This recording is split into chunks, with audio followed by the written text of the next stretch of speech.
Mbote na bino banso bandiko balandi ya social télévision esengo ya kokuta bino susu mokolo lelo na nzela ya masolo ya mboka ya mardi 18 mars 2025 ngonga penza ebelemi epai wapi totalisaka na bino maye mazali koleka na kati ekolo Congo démocratique wana ezali penza bilei na bino ya tongo nyonso oyo bomesana kolanda na ndako na bureau pe bisika ndenge na ndenge bozwami masolo ya mboka ebongisama mpona bino mokolo lelo bokokoma na kolanda biso na nzela ya ba plateforme ya ba réseaux sociaux na biso bokokoma na kolanda biso na Facebook na YouTube TikTok pe na Blue OTT application Blue OTT wazali na téléphone Android ayi bana kotia application Blue OTT pour na kolanda biso en direct bisika bozwami pe bokokoma na kokomela biso kotinda ba message bobengate na 085 19 99 822 na rappeler 085 19 99 822 wana numéro oyo ebongisami et puis watu bokoyeba na kotinda biso ba message eza na WhatsApp to pe ba SMS normal to pe sibino lisusu mbote esengo ezali penza makasi ongambo ya biso pamba te to zwami wana pona ko pesa bino ba actualité ko talisa na bino maso makoleka kana kati ekolo Congo démocratique page noire tozali wana ko kabola mawa na bandiko baso ba sili ko bungisa bandiko na bango ba mama matata mawa elongo tozali ko kabola na bino pe na ngambo ya page rose tozali ko tombela joyeux anniversaire na bandiko baso bazali ko sepela mokolo ya mbotama na bango mokolo ya mardi 18 mars 2025 wana tozali ko mona mwana mboka Christian Kanou tozali ko tombela na ye joyeux anniversaire azali wana ancien ya collège Boboto azali bongo na mboka Canada Christian Kanou ba ndeko ya masolo mboka batombeli na yo joyeux anniversaire tozali kokoba na page rose elongo na mwana mboka Olivier Nsa Mutete yepe abotama mokolo ya le 18 mars ya mobu moko boye elenge Olivier Nsa Mutete wana ezali mbotama elamu ya yo de la part ya Priska Nyaboiko azali bongo moko ya ndeko mwasi ongambo ya libota ya yo bandeko totombe na bino joyeux anniversaire na ngambo ya ba sujet d'actualité otokoba na kopesa na bino mokolo mwale lobo bate na makambo zali koleka na monyele mo ekolo Congo démocratique tope na STRDC ba ministre ya SADC pe EAC bazalaki na réunion mokolo lobi eleki ya lundi 17 mars na Zimbabwe pe wapi qui bongo na adopté feuille de route ya mise en œuvre ya ba résolution ya sommet conjoint bazalaki nango mikolo mileki kasi ali kambo ya kokamba ezali ete na makambo maso basili kolobela basili ko tanga ekolo Rwanda te ke yende azali bongo ko soutenir ba rebelle ya M23 na sango mosusu ya actualité boye bate ba mama to ba femme policière ya RDC qui wana na ko adhérer na campagne ya vice ministre ya intérieur et génitie la Kamba pambate ko mona makambo maye mazali ko leka nikolo Congo démocratique ezali penza ko pesa pasi pe mawa na boye ba mama ba policier ba lobité bazali wana pona ko bundela ekolo elongo na technique to kolanda na ino bililwi.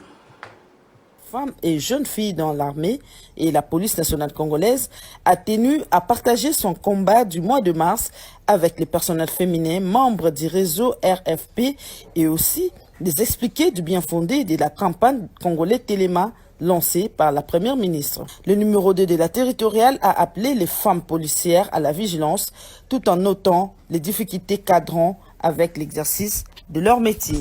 Ça a porté sur un état des lieux de la situation de la policière au niveau de notre pays. Nous sommes émerveillés. Elle a été réceptive. Vraiment, nous avons trouvé l'oreille d'une femme, d'une mère, d'une autorité qui a le cœur dans son travail et qui nous a rassurés de son accompagnement. Le rendez-vous est pris. Son Excellence, Madame la vice-ministre, l'a fixé au 31 mars, où elle a dit qu'elle serait avec les policières pour clôturer le mois. Très honorées, les femmes policières ont réitéré à l'autorité leur serment de combattre pour la nation jusqu'au sacrifice suprême. C'est ngambo ya actualité mingi penza na religion boye bate archevêque Léonard Maté boye asili bongo kozo ebonga ko kambalisanga ya union des églises indépendantes du Congo et asili bongo ko remplacer monseigneur Simon Nzinga Maluka.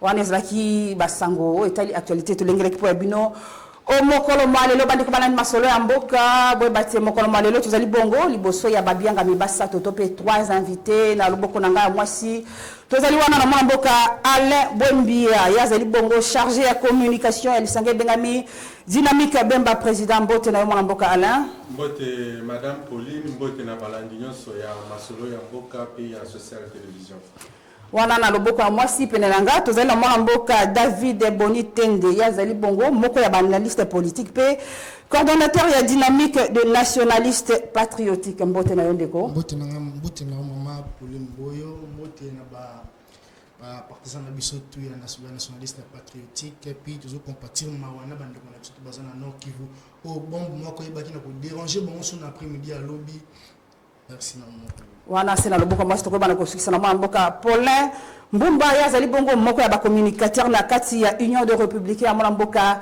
Norbert Luyeye ndeko topesi mbote mbote mama Mopanzi Sango mama Pauline mbote na ba oyo tokabona bango lisolo na tongo ya lelo mbote na ba détenus politiques nyonso en particulier mwana mboka Norbert Luyeye pe mbote na ba membre nyonso ya Union de Républicains bisika bango bazali pe mbote na ba mama ba papa bana bilenge basi mibali ba oyo ba koti bazamba na niveau ya est pour le bokima bitumba nous sommes de cœur avec eux. Merci wana bolandi ba invité à mokolo malelo longo na bango nde tokokabola bile ya masolo ya mboka mokolo malelo epai wapi tokolobela sujet mibale ya motu ya mingi penza na Italie négociation directe aux alliés prévues mardi 18 mars 2025 na Luanda entre le gouvernement congolais et M23 pe tokolobela sous sanction ya Union européenne contre Ekolo Rwanda kasi po akokota na ino na Italie ba sujet d'actualité ndeko Paulin to pesa maloba na Italie réunion ya ba ministre ya Sadek PRC makambo maso ba lobe la feuille de route na bango ya cesser le feu ya bitumbesi la kasi batikalité ko butal sate Rwanda nde azali mama na likambo ya makambo nyuso zako lekana STRDC makanisi na yo bazali bunu. Merci beaucoup maman na mutuna oyo utikotuna concernant réunion oyo Salemaki ya ba ministre affaires étrangères et Salemaki na niveau ya Sadek PEAC et à la EAC biso na kalisi qui représenté awa na ministre ya intégration régionale je pense yemutu apprenant qui parle na compte République démocratique du Congo et je pense que tokoka monter parce que l'histoire se répète na mboka na biso ba différentes réunions au ezeko salema c'est dans le cadre ya koluka ndenge nini paix et kokota na République démocratique du Congo parce que mon côté à Kobosa a été que Tozana Bitumba na kati ya mboka où Toloba qui était crise ba français ba benga crise politique et sécuritaire ils ont combiné République démocratique du Congo depuis des années. Je pense que Bisso Union de Républicains na cadre il y a pour anticiper ba événement na mboka to alerta qui ndeko na Bisso Félix Tshilombo Tshisekedi na gouvernement na ye Keba bisika tozoko kende soki entêtement et salemi tala makambe koye la biso et je pense que lelo tout congolais comme mokili mobimba miso na bango ezali braqué na réunion ya Luanda oyo tango tolandi ba différentes déclarations tout le monde était bandeko ya pouvoir ya Kinshasa baza sur le terrain wana to kota nango na bozindo oui na nazo fleurer baza sur le terrain et puis bandeko ya M23 ba monanité bref maman ba réunion est important ba conclusion est peu importante mais elo condé biso tizo kusenga c'est sa mise en œuvre c'est bien que soit décision pour arrêter les cambomos qu'on te kosala boye mais son application il y a une volonté politique. Ce qui volonté politique est maman attaque au Bossali 14 millions de réunions. Et là comme on les malonga et kobimate. Ne la zoko senga naba oyo bazoko kambabiso par défi qui baïba et le peuple souffre. Bat bazoko kufa chaque jour. Ce qui bango bazoko swali pa ya kolia avec beaucoup de facilité, ce n'est pas tous les Congolais. Ce qui bango bazoko soit facilité ya komela maille. Il y a propre, ce n'est pas tous les Congolais. Ceux qui ont la facilité, il y a la chocolat, il y a la maman, na est du pays, il y a la misère. Donc, tout ce que c'est été, na réunion, oyo basalaki à niveau ya SADC et EAC balobaki que dans les tout prochains jours bakoconvoquer réunir chef de l'État pour avoir une décision c'est que selon les communiqués ndenge bapeselaki biso yango donc tolero tosenga ete volonté politique ezala na différentes réunions sur le côté voilà un peu eloko na koloba yango na maman mais quand c'est le deuxième volet ndeko Alain Bwemba école Rwanda épargné na fait de route à réunion conjointe SADC EAC eza surprise pour na biso ba congolais parce que dès la première réunion où Salemaka la première ministre Judith Suminwa était présent dans la réunion wana déjà c'est makambo mingi ezalaki biaisé par rapport au Rwanda mais il faut délégation congolaise et ça là effort pour que va reconnaître qu'il ne peut y avoir un bon cessez-le-feu que si le Rwanda s'est retiré de la République démocratique du Congo. Parce que ce sont des récalcitrants de Ebi Bango, bato saka accord mon côté, ba respectaka likambo mon côté. Alors il faudrait qu'on puisse inclure avant même qu'il y ait le cessez-le-feu, les retraits. Donc tozo ganet na formule au ezalaka ya Lusaka où on avait exigé les retraits de toutes les troupes étrangères dans le sol de la RDC, PCC les fait avant qu'il y ait des négociations. Donc, David, la négociation, il y a Rwanda avant et pendant. En tout cas, il faudrait que les Rwanda se retirent du sol congolais. Donc, les étrangers ne sont pas à Congo. Les étrangers ne sont pas à Congo pour que tout le monde. Ma soleil, la carte n'a pas la Congo démocratique. Le logo a balingué qui est entre les Congolais va se retirer. Parce que c'était cette même formule, et Salemaga na Lusaka, les Rwandais, les Ougandais, tous s'étaient retirés. Et puis, Totikalaka entre Banamboka et on a évolué dans les négociations. Ndeko David Boni, Malobano Ezali Boni, nous avons une réunion conjointe à SADC et EAC. Maman Pauline, réunion conjointe à SADC et EAC, je ne suis pas convaincu sur ça parce que dans les cas, il y a sous-région, il y a continent Nabiso, ça montre que le pays de la sous-région sont le pays complice de la RDC. Pourquoi je le dis? Parce que l'autre continent, que l'on appelle le continent européen, a pris des sanctions contre les criminels, les barbares qui utilisaient l'armée rwandaise pour venir agresser notre pays. Ils ont sanctionné. Pourquoi pas la région de l'Afrique, du Grand Lac et de l'Afrique de l'Est, ils n'arrivent pas à sanctionner le Rwanda. Là, c'est une inquiétude qu'on devait se poser, nous les Congolais. Qu'est-ce qui se passe? Qu'est-ce qui se cache à l'intérieur là-bas? Donc, on voit que non, à part le pays de l'Afrique, de la SADC qui nous soutient par rapport dans leur mission de SADC, on remarque que non, le président Félix Tshisekedi, il est entré dans un pays Afrique de l'Est.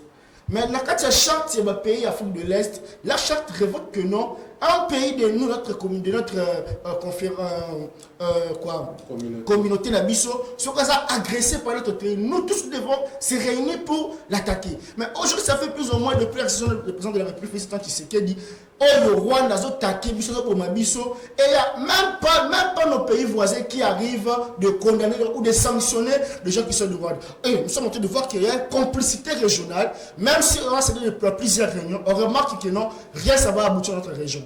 Donc, on doit tirer des conséquences à ce moment pour chercher des mesures dans la sous-région pour vivre dans la paix. Donc, c'est un peu ça. On a bossé dans la ministre des Affaires étrangères.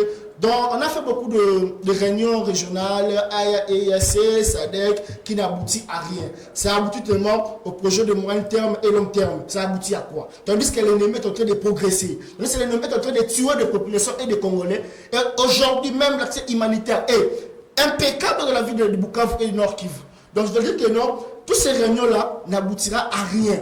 Ce qui peut aboutir, c'est d'abord de contacter nos partenaires européens et des partenaires américains qui peuvent nous donner peut-être des solutions à cette guerre d'agression que nous subissons. De quoi là, de comment on a la ramassé Mboka comme elle biso le but et que le Congo démocratique ezali na ba amité ezali na ba ennemi. Okoyano la nini? Je crois que de quoi uti kolobango clairement virus il y a EAC, virus mabé où il y a EAC et Koti ti nangamba SADC. En plus, ancien président Nabiso, Toka Mwate, car comme le la Kaina, Koyenga, Afrique du Sud, Namibie, Tanzanie, Éthiopie, Bitambola Tambola, les a pas mbatté. Les a elo quoi ça pour ça. Alors vous voyez que sur les niveaux régional et les niveaux africains, les choses n'avancent pas par rapport au Rwanda, par rapport aux sanctions, par rapport aux condamnations. C'est tout simplement parce que Batoana, surtout il y a EAC, bakotisi virus na bango ya babe wana na kati ya SADC et puis koyenga ya Kaina Joseph Kabila eza kokoti azumbuluke makambaza kosala il faut balandela ye bien aza muto ya kokangama déjà population sigi arrestation na ye donc il faudrait les chefs de l'État et la diplomatie congolaise va travailler makasi sur les organisations régionales. Ndeko Polambumba, réaction à RDC face à comportement à Bandeko à SADC et pardon, réaction à École Congo démocratique comment na makambo Bandeko à EACP SADC bazali ko sala ko ko bazala penza nini? Merci beaucoup maman. Pour Rwanda ndaza ko bondisa École Congo démocratique. Oui, nalandi ba ko débatteur na ngai na yebiki bango baza bango mibale na zanga moko mais je vais m'efforcer. Mutuna mutazala makanisi na ye. Oui mais baza bango mibale parce que c'est sacré. Alors na mutuna wuti kotuna ya koloba ete ndenge nini RDC vis-à-vis à pays voisins. Maman, en politique ou en relation internationale, l'amitié éternelle est à la tête. Il faut s'imposer. Ce n'est pas que Batouba non, non, ngai camarade nanga République démocratique du Congo, ngai camarade nanga Rwanda, ngai camarade nanga Ouganda, camarade nanga France ou bien États-Unis. Non. C'est le rapport de force. Où est-ce que été Batouba ya vers Rio. Quand vous avez la force, Batouba Kouya, mais un pays faible, un maillon faible, Batouba Kouya vis-à-vis Nayo, c'est là aussi, Mingi Baya Bakailo Kouanati. Donc, Bissonne fallait tout s'imposer. Tout s'organiser pour que les pays voisins, Babanga Bisso va respecter Bisso, Baya vers Bisso. Mais Bisso social que non, c'est comme si Baya que la Bisso Mawa. Mawa maman ils ont gâté. C'est le rapport de force. Où vous êtes fort, où vous êtes faible. C'est à nous de s'organiser pour comme on a un niveau que les pays nous va respecter Bisso. L'élo la RDC et comment ventre nous. Aucun État sérieux a respecté Bisso. Pour la ligne, parce que nous sommes pas organisés maman. Donc c'est là où nous devons être. Et Seigneur, va Congolais te prendre conscience pour être quand vous avez passé le pouvoir ndenge balobaka mokonzi alia kangulu ya lito mon côté alia kambisi tonyama ya matoi mibale yoka awa yoka pe awa mais quand vous avez voir donc le sens unique je pense que les dégâts et consalement mingi ya koloba na point wana ezali nazo renvoyer toujours na processus ya les 18 na kalisi kuna ndena ko développer moi makambo moi ebele. Voilà, mani kama na masolo mboka tuko bawana na kota na masolo na bozindo ya masolo ya mokolo malelo epai wapi tuko banda nano na sujet ya liboso etali négociation directe prévue mardi à le 18 mars 2025 na Luanda kati na gouvernement congolais pe ba rebelle ya M23 kasi tomona ki mokanda isili kokoma te bandeko ya AFC M23 bami bendi bango balobi bakoya no lesuna bokuta ni bona te ndeko Alain Bwemba baloba omboka yo. Bon, en fait, il est clair, c'est que Rwanda et Boyko qui des négociations, il y a Rwanda. Boyko qui des négociations, il y a M23, il y a FCT, il y a Bango. Parce que les sanctions, la majorité des gens qui sont frappés par les sanctions, il y a l'Union européenne, ils allaient Rwanda. Moi, je suis M23. Je suis M23 cause de l'avion pour Luanda. Ceux qui ont besoin de bon côté pour bakoler, ça va bakola li ça va. Bakeko sola makambo mboka. Mais lokola parrain nae aza sikoyo asphyxie bakangie na kingo aza koyoka pema kobanga ekoti to pe boni étouffement la kobanga ekoti alors ayebite atinda bibwele na yeba kende to ba kende te. Parce qu'il n'y a aucune raison fondamentale, aucune raison valable où ils allaient couper qui ça. Bango, il y a M23 d'AFC, qui ko répondre à l'invitation, qui ko zoé loko bango balukaki pendant des mois et des mois. Balukaki bat solo là directement dans la République démocratique du Congo, mais occasion est pesami. Bango baluba okende susté. Donc, Eza Makambo, il y a Rwanda. À chaque fois que Rwanda monakake, ceux qui n'a qu'éi bisika wana des avantages Eza Ponangai à Kokendete. Et pour l'instant, il est asphyxié il est asphyxié par les sanctions. À ce moment-là, pour relâcher les sanctions, il faut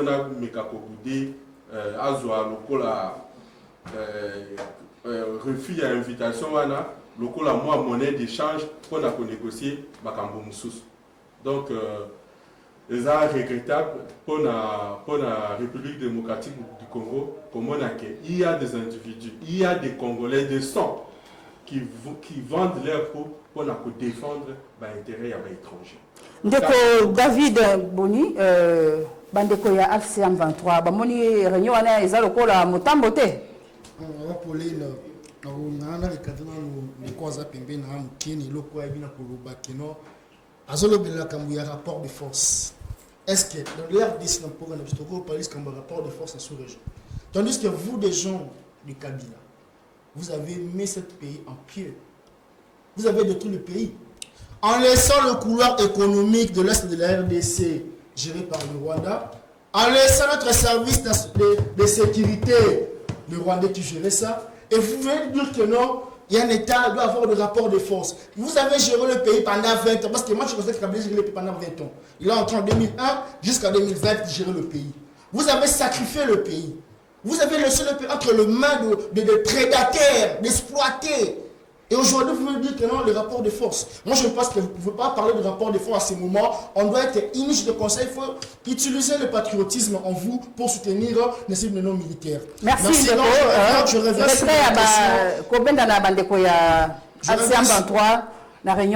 Je reviens sur la question prévue aujourd'hui, le 18 mars. Madame Pauline, si vous comprenez bien, il y a eu la perte déjà au niveau de l'ennemi. L'ennemi est déjà à Kobanga.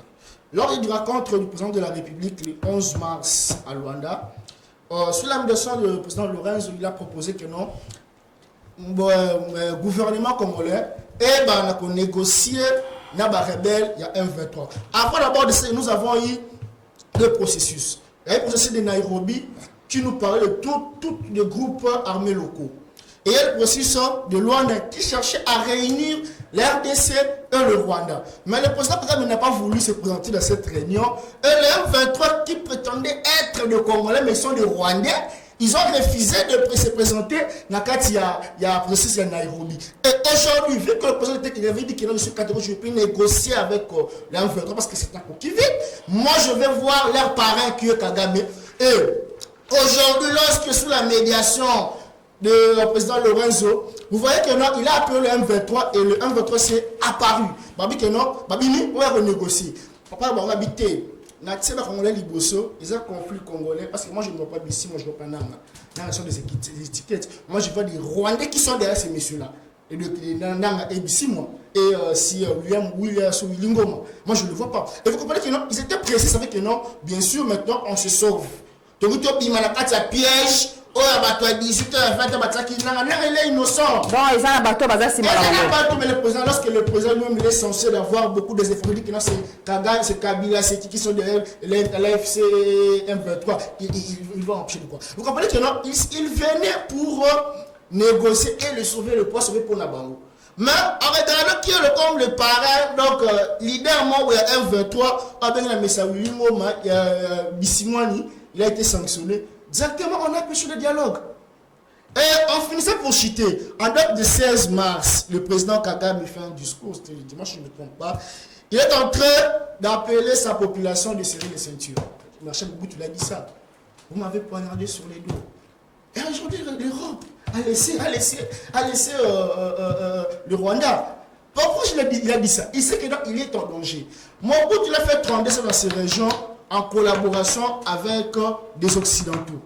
Et lorsque ce secrétaire lui a lâché, il est revenu disant, vous m'avez poignardé. Et Kagame ne va pas te dire quoi? Serrez vos ceintures. Parce que c'est qu'il y a un danger qui arrive devant lui. Et je n'arrive pour chuter, moi, je lui dis quoi? Kagame est en train de vous parler de la rupture coloniale. On a deuxième chute. Hein? Là, non, c'est l'avant-dernière chute. Kagame est en train de nous parler de la rupture coloniale. Est-ce que Kagame peut séparer la colonisation dans ces régions du Grand Lac? Parce que la Belgique, le Rwanda est un pays tel sur la Belgique. La Belgique a géré le Rwanda pendant plusieurs années. Et toujours Kagame est en train de parler de la réconciliation collective. Parce qu'aujourd'hui, on peut parler de la réconciliation collective dans le Rwanda. Est-ce que tout c'était que des esclaves? Babou Mouatouti, Et aujourd'hui, on parle de la réconciliation collective. Merci beaucoup. La réconciliation collective, on va nous parler dans Rwanda. Tandis qu'il y a le tout, c'était toujours des minoritaires. Merci beaucoup David. Le Kokola Mbumba, est-ce que au bien dans la FCM 23, Balingi va échapper la pression diplomatique de Boni? Merci Maman Pauline, passe Pemawa. Et là, quand les la Goloba, la politique va s'improviser à rater. Que aussi ici l'université malamu comme politicien. Non. Au bête Libanda. Ndeko nanga oyazali na gauche nanga maman n'a regretté parce que à sali lecture ya malamu te na ba co-débatteur na yé. Asobera que vous les gens du PPRD, vous les gens qui ont géré ce pouvoir, l'Union des Républicains créée le 28 novembre 2003, non partie prenante de l'élection en 2006, 11, 18, 23 organisés en violation de la Constitution. Donc, il faut que la lecture, il y a un zone bango, na message au Kabula, ma soirée ya politique. Parce que politique, ce que ça a visité, n'a pas tout la biso, parce que chiché ou déjà que non, vous allez moyen faible. Merci de alors, nation a la question est-ce que le rendez-vous tant entendu par des Congolais et l'ensemble, il y a mon cela a été rencontre il y a l'élan entre le gouvernement Oye Kambami na Ndeko Félix Tshisekedi na ba rebelle il y a M23 AFC. C'était prévu le 18. Et là comment on a vu ça ba Congolais était d'abord communiquer on attend le bimaki na monoko ya médiateur et ça là qui signé entre les deux présidents, c'est-à-dire le président Lorenzo et le président Félix. Donc, il va signer un communiqué. Mais Lorenzo, en tant que président de l'Union africaine, a suivi l'initiative. Yakobeng Sabango, Bangomi Balena Messa, parce que Kagame, souvenez-vous que le 15 décembre 2024, Kagame a Boyaki Koya, na rencontre, on a Luanda va signer l'acte de désengagement. À titre de rappel, que l'acte des engagements est là qui va signer le 15 décembre 2024 qui supplie que Ngaï Kagame Landini qui nous a soutenir M23 et c'est nous retiré les militaires Ngaï Ndeko Félix Landini qui nous a entretenir FDLR Foka Naba force négative et c'est nous cessé soutien né yango basenga ki bango été bo signer l'acte de désengagement le 15 décembre 2024 et c'est là qui a avorté. Et bien, il va passer sous confiance dans le médiateur. Bissé, le républicain, appuyé par la communauté internationale, va passer confiance dans Lorenzo. Comme Matina Souka, et le nom de Lorenzo, a bien ici dans le sous. Parce que carrément, on est de presse préalable. Parce que tant que vous reconnaissez M23, qui est sur le M23, Ngaï, Nakotika la. Et Ndeko Félix par n'a côté la dialogue jamais 4 fois jamais la M23 par la force des choses lelo azumi nanzela ya kosolola na batouana na kate masolela na maman parce qu'il n'est pas encore tard pour les 4 jours lelo la monamité laissons la libre ambassadeur il y a Union européenne na ya kala na kate RDC à lobby qu'on a sanctionné péquicité qui FCM 23 bakende na négociation là. Oui, maman son côté ici plus de centaines de sanctions. À ça honnête. Il y a aussi qui va négociation. Donc il faut sanctionner, oui, sanctions et la tout ça mais finalité à sanction. Ça va donner quoi? Quel résultat? Alors, la rencontre on est là comme tout ya ba comme les bayeba oh le bisino toujours aussi là. Cessez le feu parce que jusqu'à preuve du contraire, le M23 AFC va signer cesser le feu. Donc Essengeli, médiateur a obtenu et pas na bango signature, il y a cessé le feu parce que Kagame a bimisi bango comme étant ba bouclier na yé. Alors, Yami Balé, au nom de la coalition, le médiateur attend dans le régime de Kinshasa la libération. Il y a des détenus politiques et puis il y a notre salut parce que il y a Kinshasa, il y a qu'on voter loi, il y a amnistie pour permettre les détenus politiques, va pour Akobima, n'a pas eu un crime de guerre, va pour Akobima, n'a pas eu un détenu, n'a pas crime insurrectionnel, va pour Akobima. Puis là, retour, il y a un exilé politique. Parce qu'au nom de la cohésion nationale, et c'est va prendre part dans le chapitre. Maman, Et ça passe super mawa. Yakolanda était maïma sous koleka nakatia mboka na biso. L'acte de désengagement ou rencontre ya lelo. Tango bakosala yango il faut elongoli verrou. C'est-à-dire il faut que bloqué pour la signature et l'acte de désengagement yango il fallait basala. Tango ba respecter le na uti ko évoquer awa. C'est là où tokosili sera tokosilana na premier volet ya crise. La RDC et la région. Tout kota na deuxième volet à crise sur le plan interne. Merci Ndeko Paulin, Ndeko Alain Boumbia. Malgré les négociations esengeli ko salama na Luanda esengeli ko bandalelo, mais na ngambo ya est nord pe sud Kivu ba rebelle baza toujours ko avancer causant ce kimia na bana mboka. Ba négociation na eko suka ndenge. Aux dernières informations na Zaki côté il y a zone il y a Walikale va repousser par rebelle donc va faire DC ba wazalendo ba ndeko na biso ba compatriotes ba patriotes ba pesi makina ba okona ekolo ba repousser attaque à M23 ba repousser ba moti na village Mpofi pour ba linaki ba kota Walikale centre. Oui, repousser bien mais bitumbango c'est pour dire que ba yotikate.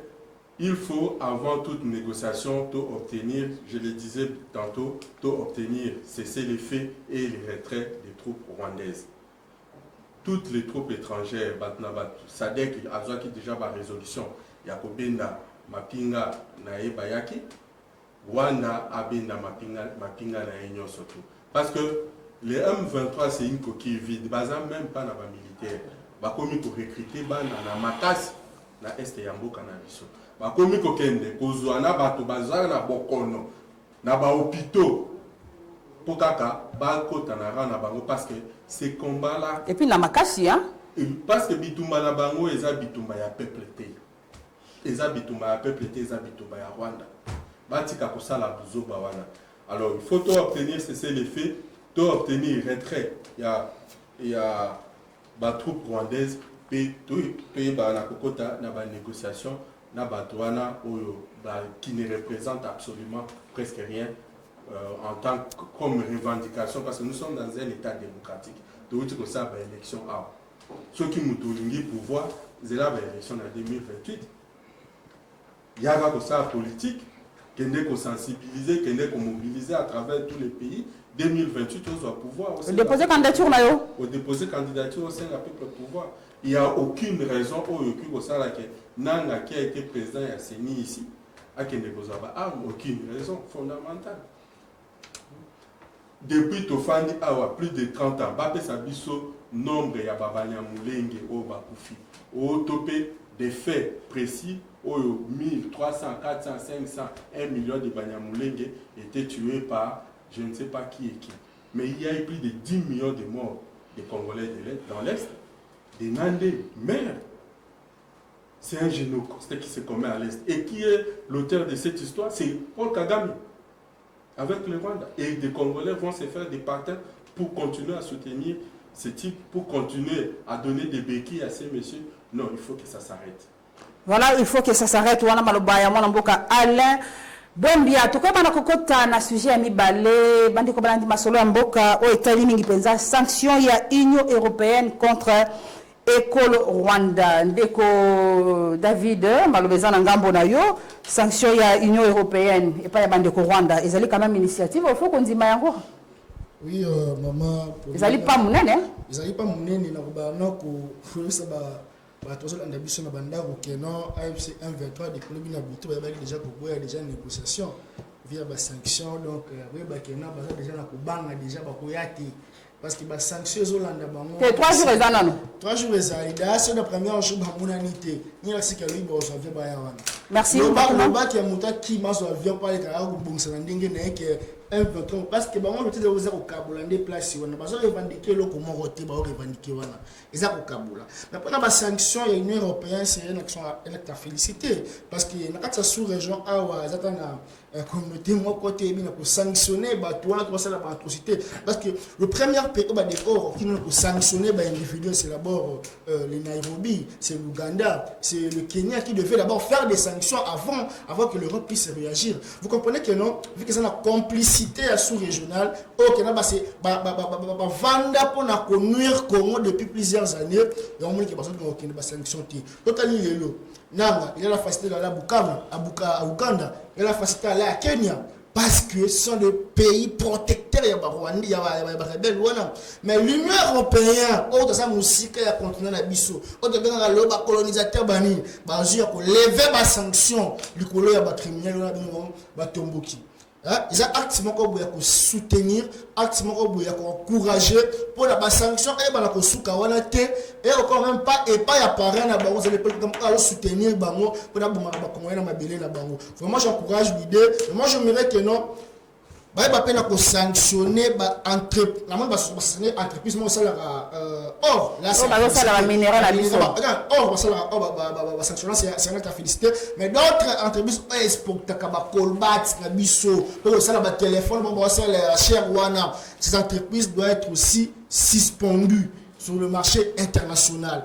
Donc, c'est là que tu as félicité, j'encourage vraiment l'Union européenne dans cette et la diplomatie de la dame Thérèse Kayikwama, donc diplomatie, même sa famille,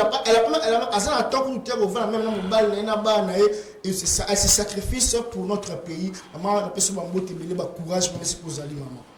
Ndeko Polambumba, bandeko ya Conseil européen, bazumo canon.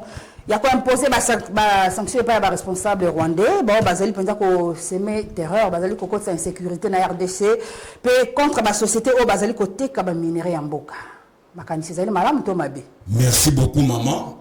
Je pense que na ba minute na opesi ngai na ko yeba ko repartir yango na ko finaliser les kanisi na salagi yango. Premier volet ya crise tango ko sila ndeko ko kota na deuxième volet c'est-à-dire sur le plan interne.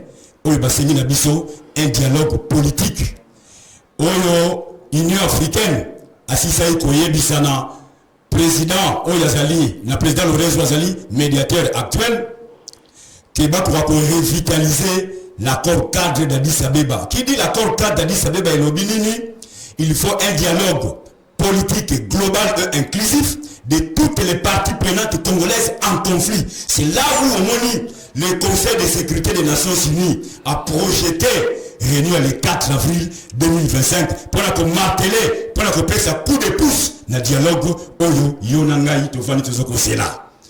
Alors, la question concernant la sanction, il y a l'Union européenne a été infligé hier dans le groupe rebelle, il y a M23 AFC et puis il y a parlé na bango. Sanction maman au sanctionné. Finalité des amakambo. Lelo au salim musala. Fin de fin. Au cause de la papa, moi transport les athées. Papa, landak, papa, et bon, moutenons à salaka. Finalité naïe à salaka, bafoutaye. Lelo bisona bino toujours cause la été. Kinya et la cause dans la République démocratique du Congo. C'est là où il faut que l'on a processus on dénise au Kende. Bah oh, baza distrait. Il y a la télévision, la radio, comme on a bango, baza ko parloter pour dire n'importe quoi parce que baza la réalité. J'ai aimé mon frère quand il a phrase mon quoi d'ici, il y a que le été. D'abord, le retrait. Il y a un groupe et parmi les pays où on a besoin de soutenir les rebelles. Or, retrait on a avant également. Il faut signature et l'acte de désengagement. On peut Félix Andimaki à ce que soutenir FDLR n'a pas force négative. On Kagame Andimaki à ce que soutenir M23. Il faut l'acte des engagements. Quand on peut signer en haut, c'est là où il y en a qui oui, c'est là il faut mis.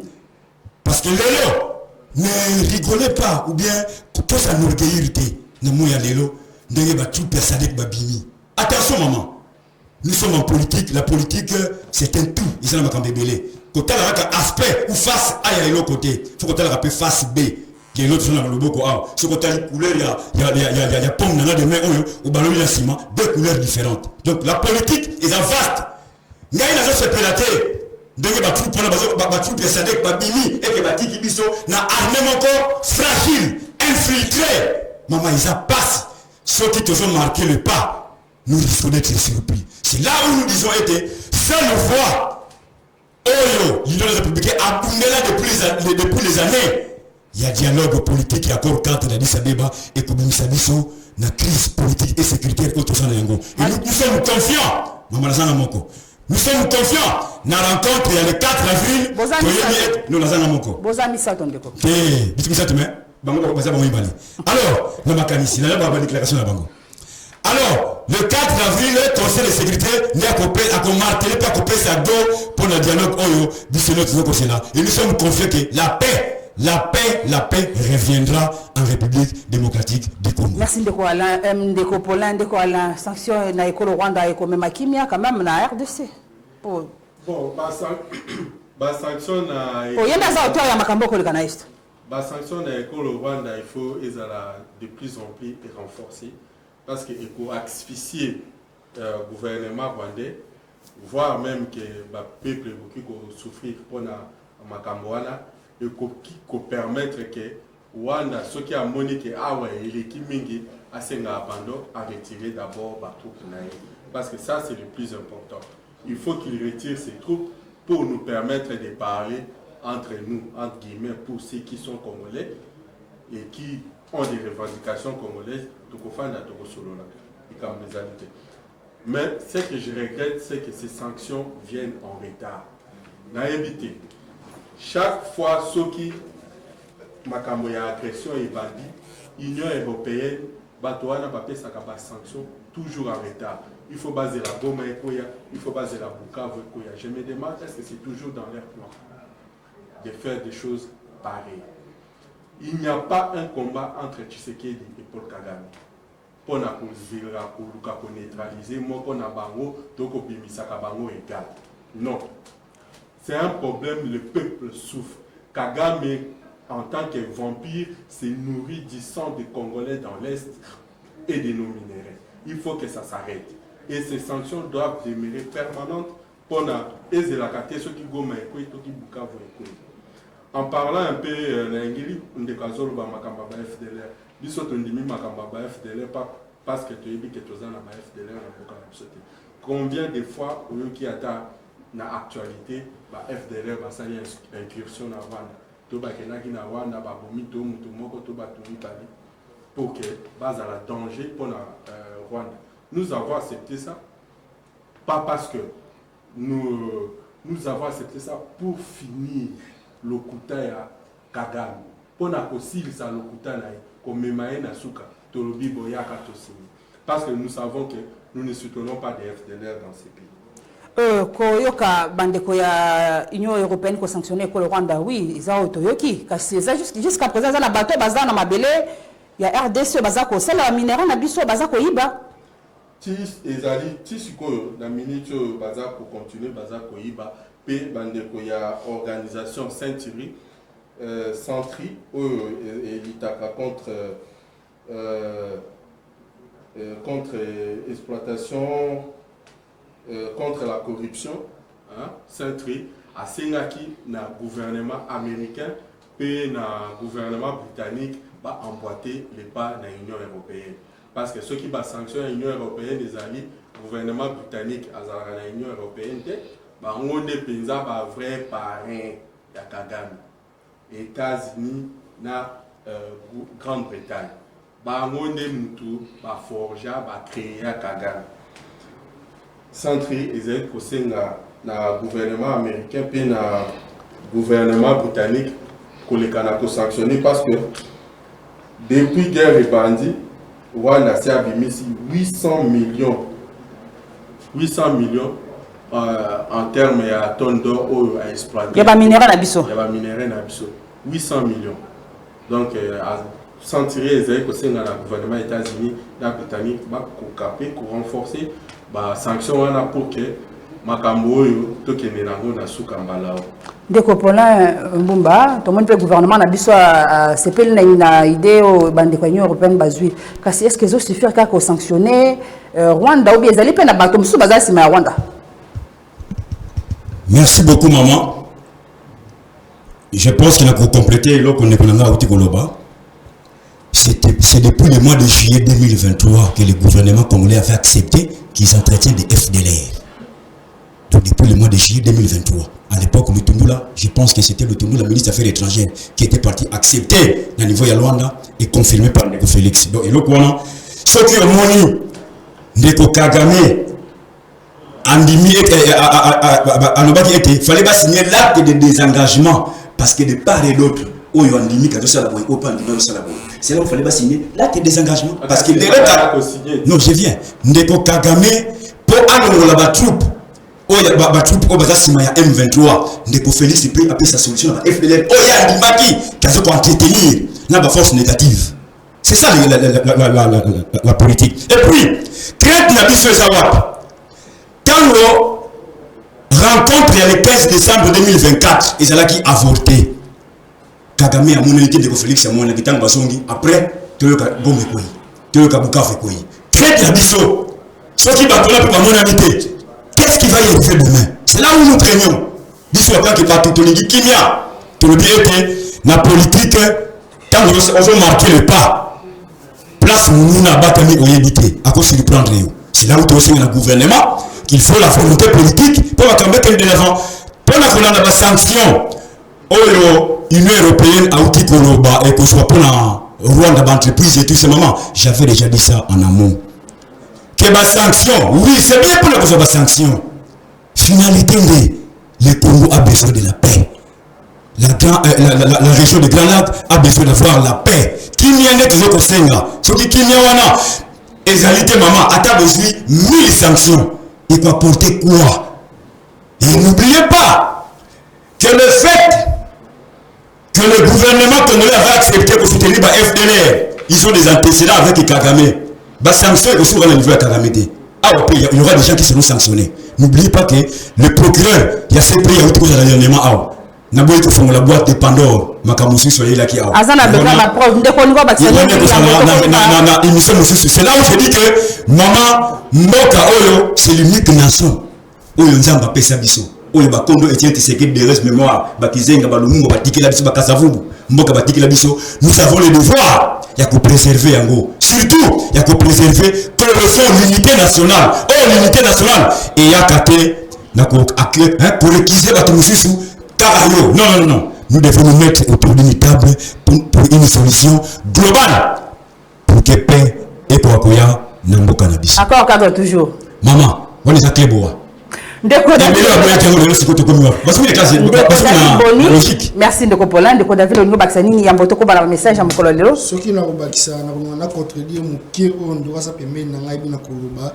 Il a parlé sur l'acte d'engagement. Oui. Est-ce que on peut imposer la RDC l'acte d'engagement? Oui. Tandis que RDC, il y a agressé, intégrité territoriale de la RDC, les a menacés. Qu'est-ce que les FDLR prétendent menacer chez le Rwanda? Pour nous dire que non, le président de la République doit retirer l'FDLR. Est-ce que je vous donne? Il y a eu l'FDLR dans le Front Patriotique Rwandais et ça l'a mis en 96. En 96, les gens qui avaient 26 ans à FDLR en 94, ils peuvent, dans 31 ans, aujourd'hui, en 2027, ils peuvent avoir 57 ans. Alors, qui a des 57 ans, ils peuvent prétendre de quoi un régime solidaire comme le Rwandais. Arrêtez d'avec les histoires dans les FDLR. FDLR n'existe pas dans notre pays. Il n'y a pas de gens de FDLR dans notre pays. Et il ne faut pas venir nous mentir avec des enjeux que vous utilisez que des FDLR. Il n'y a pas de FDLR dans notre pays. 21 juillet. Il n'y a pas de FDLR. 21 juillet 2023. Si je peux 21 juillet. 21 juillet 2023, Félix a accepté que j'ai traité les FDLR. Moi, je parle avec des preuves à la pouille. 21 juillet 2023. Moi, je parle avec des preuves. Vous pouvez me menacer. Non, ils ont menacé. Juste du solo. Et il est temps de parler de l'armée est fragilisée. Est-ce que monsieur pouvez parler de l'armée est fragilisée? Armée, c'est le plus proche, c'est l'armée, c'est la population. Et comment nous dire que notre armée est tentée? Vous voyez quand vous jouez dans le jeu de l'ennemi. Bon, jouer chez l'ennemi, mais bon, comprendre l'été. Comment tu peux dans un plateau dire que notre armée est fragilisée? Merci. Qu'est-ce qu'il dit que là, si le procès de Sanek Bakéine, armée de M. Golo Abitumbo? Donc, c'est qu'il faut ça dans un message. Il faut laisser à jouer avec le jeu de l'ennemi. Donc, c'est qu'il faut un message de Copola. Et de quoi, allons à 2 minutes, bon, autant un message là-dessus. En fait, il n'y a pas toutes les questions qui sont sanctions et ça, la Rwanda. Je pense qu'il n'y a pas dernièrement, le président Kagame Azaki dans un meeting avec la population, il faut que ça soit sanctionné. Je crois que ce que vous avez politique, vous savez au moins ce que ça veut dire, le niveau est apporté. Parce que ces sanctions-là, Rwanda, c'est un pays où presque tout son budget est dépendant des aides. Il y a des pays européens. Tout son budget. il y a l'État. Il n'a rien en interne. C'est ça qui constitue le budget du Rwanda. Donc, si les autorités rwandaises sont sanctionnées, vous allez voir que l'économie rwandaise va en pâtir. Et même maintenant, il y a de l'inflation au Rwanda. On ne le dit pas dans les médias. On ne le dit pas dans les médias, mais la situation économique se détériore au Rwanda pour l'instant. Donc, ce sont ces effets des sanctions coupé ça par l'Union européenne comme par d'autres organisations dit exactement ça là. Bon. Donc on peut te presser 1 minute pour t'entendre un message. Je n'ai pas dit que je suis contre les sanctions. J'ai dit les sanctions, oui, mais finalité la mission c'est la paix. C'est ça mon langage. Alors, n'est pas où alors sans preuve. On en a 1 minute. Oui, n'est pas où ça va preuve pour prouver le côté. Le 21 juillet 2023, c'était ça. Signature qui n'a eu Ndeko Félix dans ce qu'on tenir par FDLR. Ce n'est pas moi, Ndeko Félix à Luanda. Yemoko a avoué et Kagame aussi de l'autre côté avoue à ce que soutenir par FDLR par M23. Donc, Bissopé a une réduction au niveau de l'institution. Va diminuer Bambo Monabambo pour renforcer les militaires au bassin front. Donc, qu'on va être Bisso, tant que tu as un plateau de télévision, tu as la preuve à l'appui. On ne parle pas comme des gens où tu n'as pas la télévision. Mais je félicite quand même la maîtrise par rapport à Yandé Konanga de l'autre côté, où il y a eu fraîchement à l'université sans avoir des notions politiques. Merci de vous pour ma message. C'est une 20 minutes. Merci beaucoup de votre message. Apparemment, la Belgique ne pèse pas trop dans l'échiquier international. La Belgique siège des institutions de l'Union européenne et de l'OTAN. Voilà tout. Dieu a permis à tout le monde de rêver, mais d'autres rêves ne sont pas des rêves, mais bien de cauchemars au réveil. Courage, mon vieux. Le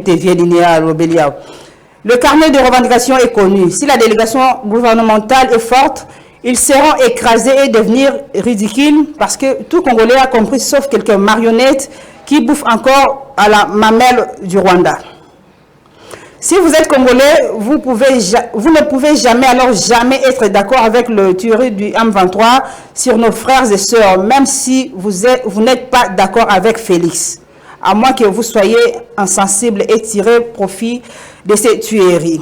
Il n'y a pas de Congolais du régime et de l'opposition. Nous sommes Congolais, nous n'avons que ces pays. Le déclin arrive lentement et sûrement. Laissons les temps au temps. Il va être poursuivi bientôt par la population dans le rue de Kigali. Nani n'a évité. Nanga joue les chronos. Il sait qu'il a l'avantage sur le terrain et il gagne du temps. Que va-t-il se passer après ce refus de l'AFC de ne pas participer aux négociations directes avec Kinshasa?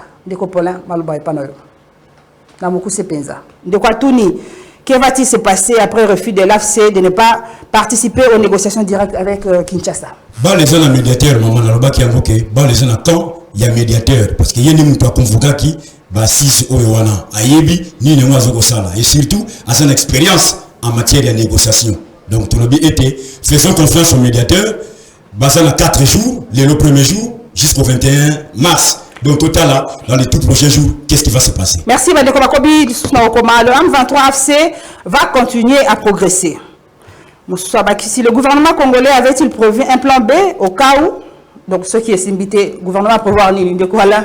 Bon, le gouvernement chaque jour sur le terrain avec les compatriotes Ouazalendo.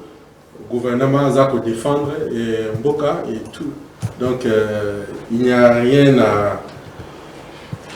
Donc, le gouvernement va défendre Mboka. Je souhaite tout simplement que Fati parle à Joseph Kabila. Ils ont le canissa malamu. Ils ont le canissa malamu. Pour la montée, pour les Congolais, les Congolais vont vendre bien. Et les moutons qui nous négocient. Et les moutons ont encouragé que le Bakeno démarche 1-23 démarche noble. Et nous avons négocié. Moi, je pense que Kabila, au moins qu'il y ait soir. La diplomatie agissante continue à produire ses résultats. Mieux vaut tard que jamais pour comprendre que le voyage naye ezalaka pour Namboka. Sale temps pour le Rwanda. Voilà le message ici. Sanctions de l'Union européenne contre le patron de l'AFC M23 qui refuse de se rendre à Luanda pour des négociations avec le gouvernement. Comment entrevoir la suite du processus d'escalade? Ces sanctions suffisent-elles pour mettre définitivement fin à la guerre? Ceux qui sanctionnent na monyele moi école Congo démocratique bandi ko ba message de l'équipe eza ebele to ko bana ko tanga ndambo pamba te tozali simangonga comme batu ya M23 ba boy koya ba remplacer bango na batu ya FCC baza tata moko Paul Kagame ndeko Paulin oki likanisa bandeko ceux qui bandeko ya FC M23 ba koya te ba remplacer bango et pas ya bandeko FCC ngai makanisi ya médiateur le kono na koti kunate j'ai confiance na confiance na médiateur ayebi oya kusala azali spécialiste en matière de négociation donc faisons confiance à la médiation. Sanctionner le Rwanda ne va pas résoudre les problèmes des embouteillages à Kinshasa. On a dit comme ça comme biso. Ils n'ont pas de marge de manœuvre. Supposons que l'absence soit constatée et après ça va changer quoi sur terrain? Bandeko Bamituni message de l'équipe et il montre aussi que l'AFC M23 n'a aucun cahier de charge, c'est plutôt celui du Rwanda. Je le savais déjà, mais Kagame nanga bisimo prennent des gens pour des idiots. Yango bazo silisa bango pe mayele bango bazwa bango najela bango. Wana ndeko bakisi, il voulait d'un dialogue direct n'a qu'à venir. Donc baya na eloko bango balukaki bandeko tozali penza na makokita kotanga ba message nyoso komeli biso mokolo malelo masolo ya mboka pamba te tozali penza simanangonga wana tokoba na kopesa maloba ya kokabona ya bota kokabona bandeko na biso mokolo malelo na kobanola mona mboka Alain Bwembia yambo ya kosisa masolo ya mboka mokolo malelo ninoza nango ya kubakisa likambo naza nango ya kubakisa ezali ke na bandeko bake na Luanda il faut baye bake Willy Ngoma batolokola Willy Ngoma batolokola ba Makenga baza ba ancien ya force ba ancien ya FPR Front Patriotique Rwandais oyo esalaki bitumba ta Kagame pona ko zwa pouvoir na Rwanda ko créer génocide na Rwanda pona ko zwa pouvoir et pe sa bango occasion ya ko zwa pouvoir. Ce sont des terroristes et bakendete na Rwanda kosala erreur oyo Kabila zalaka kosala akotiselaka biso ba Rwandais na armée akotiselaka biso ba Rwandais na armée likambo wana tokondima yango lisusu ata mokolo moko te parce que soki schéma wana il continue ça voudrait dire que tozolinga to garder le Congo comme un ventre mou parce que nous n'aurons pas une armée bien constituée, bien structurée et une armée de compatriotes oyo trahison ezalité oyo bakonzi des patriotes bakobunda pona école. D'accord. Bakende kosala erreur wana te ya kondima kokotisa bandeko wana kili na kati ya armée. Na kati ya armée mutu moko kokota lisusu te. Voilà, là, tant un message à Souko Bandekwatin Bisso. Bon, tous les la communiqué à Senko PSC pour la pacte social na Bango. Awa M23 a sali tout la mouissi Yazaza. Voilà, Ndeko Paulin, Yambako Kabanayo, ni nous allons voir Kobakisa. Et loko Yakobakisa, Ndenge Monamboka, Norbert Bouye, prisonnier personnel de Félix Chilombo Alobaka. Chaque fois, la voie, il y a dialogue politique et ça est incontournable. Et ça lui bitumba Tobundi depuis les années 2009. C'est quoi que c'est qu'il y a ah ça la prisonnier. Je te donne l'information. Prisonnier oh là là. Depuis 2009. C'est mon temps de jeu. Depuis 2009. C'est mon temps de jeu. Un minimum. De quoi là s'il vous plaît? Tolérance. Norbert Bouye Kokanamanaye, même cause, c'est l'accord cadre d'Addis Abeba. Ndenge la classe politique, la société civile, c'est coalisaki.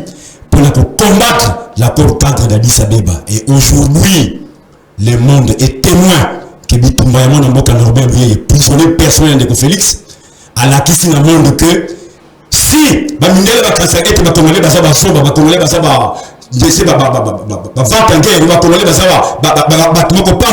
il y a des Congolais logiques et sérieux. Bato basali pour nous défendre mabele na bango. Lelo, ba Congolais c'est libre retenir que le dialogue est incontournable. La voie ou la médiation pour médiateur dans ça là, l'acte de désengagement, je pense que la porte et bani ko fonga muke pour que ba signer yango to côté la deuxième volet à crise sur le plan interne. Oyo ko sangisa bana mboka nyonso au nom de la cohésion nationale. Pour finir na ba oyo ba so soutenir les sentiments va se dépasser parce que le Congo est kotikala biso bato kendaka. Comment négociation aux appels malam pour la bino pour tout le monde faille pe na katumbi baza d'accord mais bande ko basu sur opposition baza ko boyango. Oui, bande ko la biso ma poutre na Martin Fayulu et Moïse Katumbi oui, bazali ba Congolais. Ce qui va le bien était makambezo ko salima o etani makamita dialogue. Atako ba bundisaki accord cadre de l'Addis Abeba. Lelo, va revenir à la raison. Un minimum de reconnaissance dans mon oyo a comme ça accord cadre, dialogue accord cadre d'Addis Abeba comme cheval de bataille. Un minimum de reconnaissance dans mon oyo wana. Azanandolo. Prisonnier personnel lelo, il y a des Félix. Dans 2009, Kabila Kangaye, même problème. Accord cadre d'Addis Abeba. Par contre, le qui était, et ça dit Bendele. Seule une fois, il y a Congo. Et tu parles de Wana. Et maman. Wana est tombé à la bino. Wana maman, attaque aux aveugles. Mais comment accord cadre, on voit le accord cadre, on voit le de républicain et allié. Accord cadre, bango, et ça dit cheval de bataille Nabiso. Et là où tout ça là-bas Congolais était, continuez toujours à nous faire confiance parce que tu as la plateau à télévision pour vous donner les vraies informations. Tu vois que tu as la balle à nous avons la plateau à télévision, on le bat et tout ça. Parce que bah, la fois on a dit ça, donc il faut savoir qu'est-ce qu'il faut dire dans la plateau à télévision et la radio, on le bat. Et si la mission est bon, moi, pour y Congolais. Et ça là. Parce que Congo Oyo restera un et indivisible. Même 1 centimètre. Merci beaucoup. Et Kolongate, voilà la déclaration le 19 juin 2003. Et par 2004, 19 juin 2004, première déclaration d'année. Même 1 centimètre de Mabélé au Kénété. Donc, c'est un nationaliste avéré. Merci Deko Polem. Deko David Bonin Tete, tout ce qui s'y n'a eu. Pour nous voir, on a plein de Polem. Mais c'est pas mais c'est pas là zone bâtiment non mais c'est idéologie un président un prisonnier personnel il y a chef de l'État il y a ce pays il n'y en a jamais un prisonnier personnel du chef de l'État tandis qu'il y a la justice indépendante donc il faut essayer un peu de retirer non il faut savoir que il n'y a jamais eu un prisonnier personnel, tandis qu'il y a sans être représenté de femmes il faut venir avec c'est un prisonnier personnel, il y a Félix.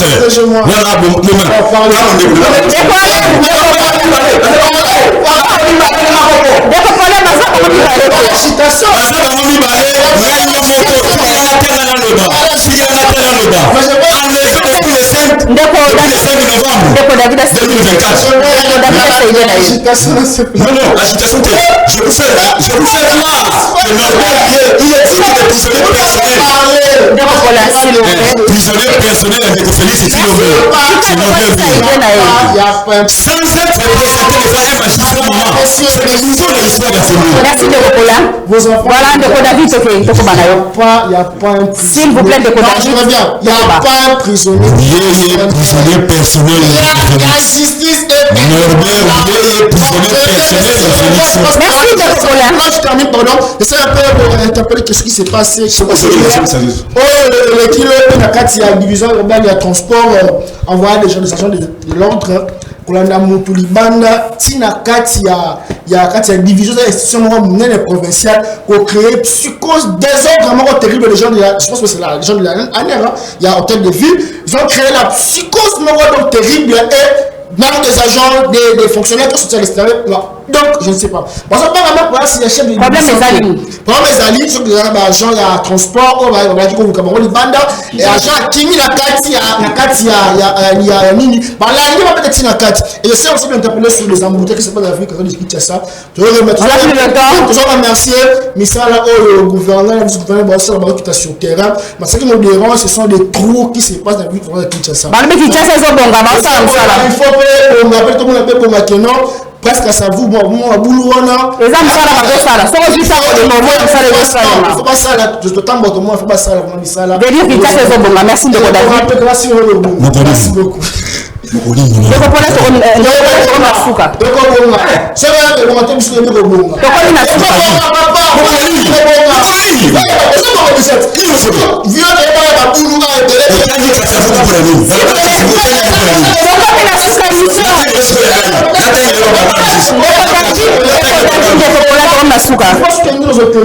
Namoni awa mafuta ezo matanga bandeko mibale ose batel. Bandeko bana masala mboka to comme na suka ya masolo mokolo ma lelo ya soto tozalaki na esengo ya koyamba mpona bino bandeko basato wana tozalaki na mwana mboka Alain Bombia ye azali bongo chargé ya communication ya lisanga ebengami dynamique bemba président tozalaki na ndeko David Bonin Tete ye azali analyste politique mpe coordonnateur ya dynamique de nationaliste patriotique mpe tosukisi na ndeko Paulin Mbumba ye accord cadre kaka elo mosusu de merci bandeko totoni toni pamba te boyandolaki mokolo malelo na masolo ya mboka bandeko balandaki biso merci na bino baso bobisaki ngonga mpona kolanda biso na masolo ya mboka pe bandeko basungaki biso na ngambo ya technique ngai na bino tokuta lisusu mokolo malobi bozali koya botikala malamu o mabota mabilo merci.